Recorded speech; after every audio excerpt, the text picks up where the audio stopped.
We've talked about the chances of power outages across our area, and as we're warning you, many are behind the scenes hoping to get ahead and prepare for those outages. One of those people being Northern District Commissioner Brandon Presley. Good morning, Commissioner, and thank you so much for joining us so early.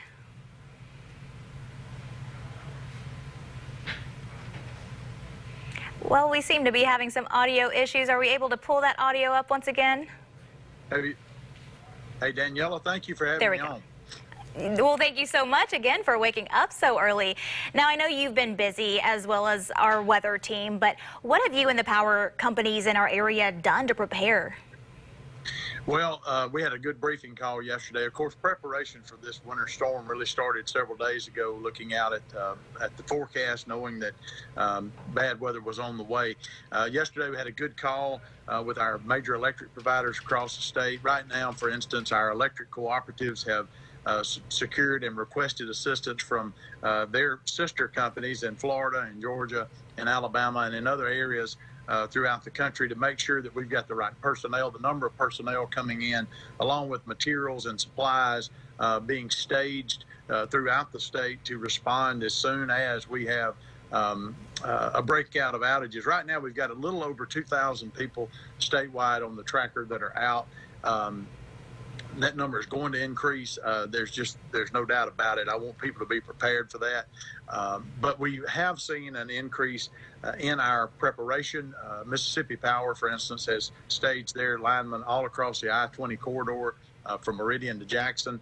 Entergy Mississippi has 585 additional linemen, 100 members of damage assessment crews, 125 professional vegetation workers to clean up trees and remove trees. And then, as I said, our electric cooperatives here in Northeast Mississippi have requested assistance from their sister companies. So we've been able to make sure that we have got all the materials, personnel, and supplies in place that are going to be needed to respond. This is going to, just because of what y'all been talking about, the travel, because, you know, power company trucks and natural gas company trucks are no different than any other vehicles, although they may be four-wheel drive. It's dangerous for them to be on the road. So as outages begin to occur, it's going to be delayed because of what we're seeing with the weather. Right. And again, I'm glad you are here with us this morning because I feel like the risk of power outages has been on the minds of several people. Like Joel said, many have compared it to the last winter storm in '94. Now, as people are thinking about this and they're also preparing, is there anything that our viewers can do in preparation of any power outages? Yeah, the thing that we would tell people right now is, of course, take common sense steps. You know, if you don't have a natural gas backup for your heat, be talking to your family members who might have. We don't encourage travel, obviously, but if there's a safe way in which, if they're your neighbor, to just have that location secured, extra blankets, things like that are going to be very important if there is a delayed restoration. We don't know that that's going to occur, but we want to prepare for it and have the public prepared for it in case it does happen. We've also said if you have a medical necessity, we've established a phone line at our office that is going to be available to help facilitate just cutting through red tape. If you've got a medical necessity, your power's out, and you want to make sure the power company knows that, this line is open for those, A, who have an outage, and B, who have a medical necessity to try to prioritize that, but we're not 911. So we want people to make sure that they've contacted 911 if they have a medical emergency.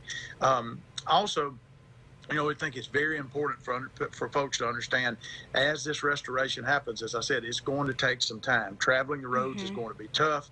And so these are the type of issues. We just want people to have patience and understand that these workers, our linemen and line ladies, are going to be giving it their all to get power restored as soon as possible. We just simply cannot measure the impact right now, knowing yet what all is going to hit. But we ask people to please be patient, use those common sense steps. Charge your phone, you know, make sure that you've got your phone charged up. So if you have to dial 911, you can in fact do that. And reach out to your neighbors and your loved ones. We're going to get through this together. Right. But it's going to be a rough 48 hours or more. Right. And speaking of our cell phones, social media will be a helpful tool during all of this. You're pretty active on Facebook, and I noticed that on there you said to look up your local power company's social media accounts. Yeah, absolutely. I had a guy in Tyler County contact me last night. His mother's an elderly lady. She does have a smartphone. She's a customer of Entergy, and so she was able to download their app. But you can follow all of our electric cooperatives here in North Mississippi and power providers have a Facebook page. So you can go to their Facebook page. Lots of times you can get your questions answered before you even need to try to call down there to check on something. So follow their Facebook page, follow their Twitter. Make sure that you're keeping up to date with that, because I think if nothing else, that gives a sense of just having the right information, knowing what's going on in your community related to these outages. I don't want people to feel left alone or that they have been just kind of out there on their own. Mm-hmm. All hands are on deck in this approach to make sure we get through this as safely and as fastly as possible. But social media is a good way for people to connect with their providers and see the updates and know that work is in fact occurring or what the problem is.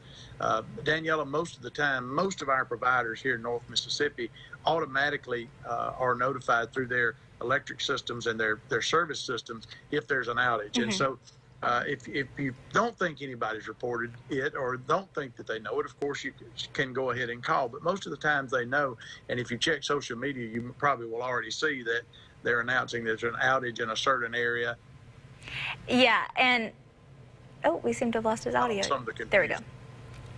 Sorry, your audio got clipped just a little bit there at the very end. But we've talked a lot about those with electricity, and you mentioned it a little bit about those with gas-powered homes. Are they affected in any way?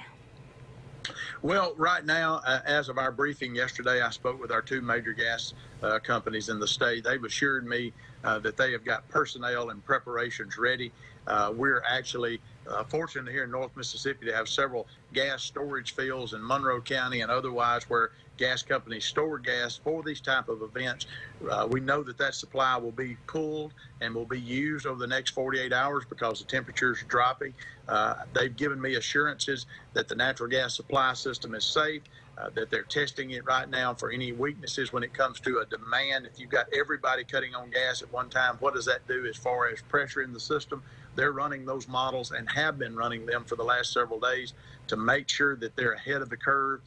We think that you're going to see, and this is the first time I've said this publicly, we think you're going to see the largest demand on the electric system and the gas system probably easily in 25 years, mm-hmm. and maybe in the electric system's history in Mississippi in some areas because of the sustained cold weather. But the gas companies have personnel in place. Priority with them and the electric companies obviously is safety, but gas is so very dangerous in so many ways. So they're making sure they've got personnel both safe and that they are looking at the integrity of their piping systems throughout the state to make sure that that's going to be in place. One thing I would mention, Danielle, if you don't mind, these companies are still under COVID-19 health precautions, and we're asking people, please, if you have an outage, I know we're all neighborly, but please don't go out and try to talk with the power company crews or the gas company crews. Let them do their job. They're having to social distance. They're having to continue. This pandemic is still here. And so we're having to deal with an ice storm on top of a pandemic. Right. And so it helps everybody if you do a couple things. Stay off the road. That way restoration happens faster. Stay away from the crews for your safety, but just also don't bug them. Now's not the time to want to have a conversation like we want to do in the South. It's the time to let them work. Well, Commissioner, thank you again so much for joining us so early and keeping our viewers informed. We greatly appreciate it. Thank you, Danielle, and thank you to Joel and Matt for joining us yesterday. Thanks for all y'all do at WTVS. Thank you.